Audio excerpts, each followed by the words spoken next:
survole, au milieu des collines verdoyantes et des rochers en forme de dragon, vit un géant que l'on appelle Nil. Un géant tellement grand qu'il peut carrément attraper les nuages en levant à peine le bras.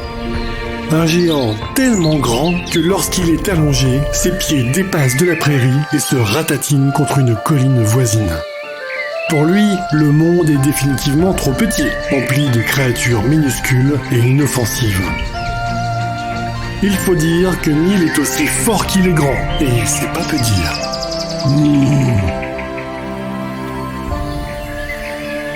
Ce matin, le géant s'est réveillé de mauvaise humeur après une nuit bien trop courte.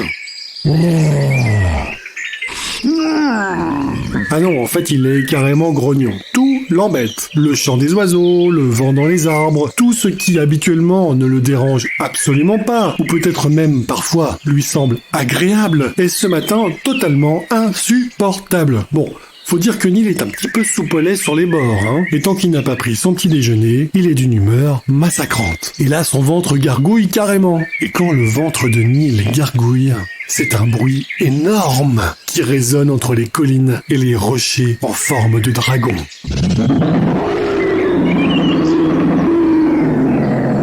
Alors Nil part en quête d'un repas qui pourrait calmer le tourbillon qu'il a dans son ventre. Il traverse la prairie dans laquelle il vient de se réveiller, enjambe quelques collines, mais il a cette impression étrange de ne pas y voir tout à fait clair. Bon, en réalité, il a les yeux totalement embrumés par la mauvaise nuit qui vient de passer. Le géant lève alors un bras dans le ciel, les yeux à moitié fermés, il touche à tâtons les nuages un par un et attrape finalement un gros nuage blanc qui lui semble bien moelleux. À moitié endormi, Nil commence à se nettoyer le visage avec ce gros nuage. Il le presse tellement que le nuage perd toute son eau. Ça a l'avantage de faire un brin de toilette au géant qui ne sentait pas vraiment la rose. Mais attendez, l'eau s'écoule le long du géant et vient continuer sa route entre les collines en formant une véritable rivière qui se dirige tout droit vers le village de Belle-Pomme. Voilà, mais c'est beaucoup trop d'eau d'un coup. Ça va forcément faire des dégâts en cassant des maisons. Nil n'en a pas grand-chose à faire de ces petites choses minuscules. Tout ce qui l'intéresse actuellement, c'est son ventre, dont il faut calmer les gargouilles.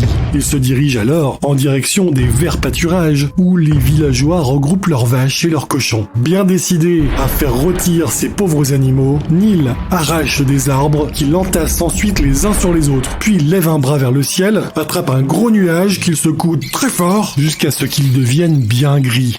Et en appuyant dessus, des éclairs en sortent de toutes parts. Nil s'en sert comme une allumette. C'est normal pour lui, il vient de fabriquer un véritable barbecue artisanal. Malin Nil. Ce que le géant n'a pas vu jusqu'ici, c'est que Ayoub, le berger au bonnet bleu et rouge, caché derrière le rocher sur lequel il est habituellement perché pour surveiller ses bêtes, observe la scène envahi par la peur. Il a tellement peur que ses genoux tremblent l'un contre l'autre. Il fait tout ce qu'il peut pour contrôler les tremblements qui agitent son corps, mais rien n'y fait. Ses genoux claquent l'un contre l'autre. Qui est là ? Ayoub reste muet et bloque même sa respiration pour essayer de faire le moins de bruit possible. Mais ses genoux en ont décidé autrement. Il tremble de plus belle.